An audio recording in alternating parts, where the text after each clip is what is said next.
ভয়ের আড্ডা। যারা এখানে আসবে তাদের সমাপ্তি হবে অন্ধকারে। হ্যালো বন্ধুরা, ওয়েলকাম ব্যাক ভয়ের আড্ডার নতুন একটি এপিসোডে। তো আজকে যে ঘটনাটি আমি বলতে চলেছি, এই ঘটনাটা আমার এক পরিচিত অটো চালক বলেছিল। লোকটার নাম ছিল রাজেশ। তো রাজেশ যেইভাবে ঘটনাটি আমাকে বলেছে, আমি ঠিক একইভাবে বলে শোনাচ্ছি।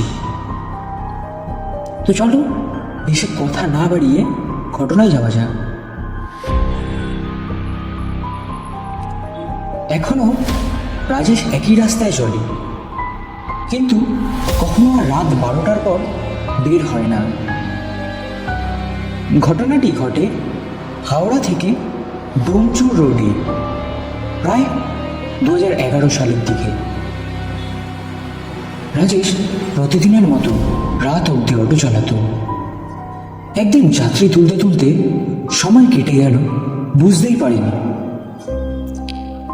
রাত তখন প্রায় 12টা, রাস্তায় কেউ নেই।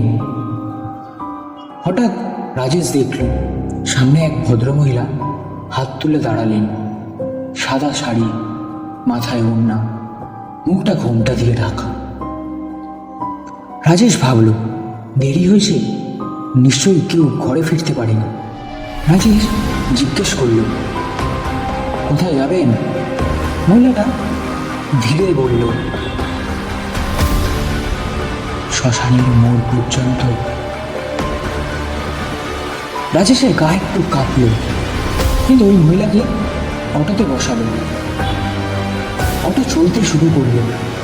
ভিউ মিরারে রাজেশ মাঝে মধ্যে তাকাচ্ছিল। মহিলাটা একদম চুপচাপ বসে আছে। কিন্তু যখন শেষ মোড়ে পৌঁছালো, রাজেশ পিছনে ফিরে জিজ্ঞেস করতে যাবে, এখানেই নামবেন? রাজেশ তখন দেখল পেছনে মহিলাটা নেই, সিট খালি। কিন্তু সিটটা ভিজে গেছে, যেন কেউ কাদামাটি ভরা পা নিয়ে বসেছিল। আর সেই সময় অটোর পিছনে সাইড মিররে হঠাৎ দেখা গেল মহিলাটা দাঁড়িয়ে আছে রাস্তার মাঝখানে, মুখের ঘোমটাটা সরানো, কিন্তু চোখ দুটো পুরো কালো, আর ঠোঁটের কোণে এক টুকরো হাসি। রাজেশ দেখল তার দিকে অদ্ভুত দৃষ্টিতে তাকিয়ে আছে মহিলাটা। তারপরে রাজেশের আর কিছু মনে নেই। ওকে সকালে পাওয়া গিয়েছিল শ্মশানের মোড়ে, পাশে অচেতন অবস্থায়। ওর অটো বন্ধ ছিল, কিন্তু ইঞ্জিন তখনও চালুই ছিল। তো বন্ধুরা, এই ছিল আজকের ঘটনা।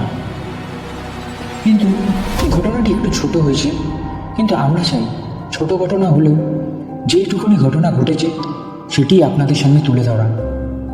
তো ঘটনাটি কেমন লাগলো তোমরা কমেন্টে জানিও। আর যদি ঘটনাটি ভালো লেগে থাকে, লাইক, কমেন্ট, সাবস্ক্রাইব করে দিও। আর যদি ফেসবুক পেজে দেখে থাকো, তাহলে ফেসবুক পেজটিকে ফলো করে দিও। তো চলো, দেখা হবে আবার একটি নতুন এপিসোডে। ততক্ষণের জন্য সুস্থ থেকো, ভালো থেকো।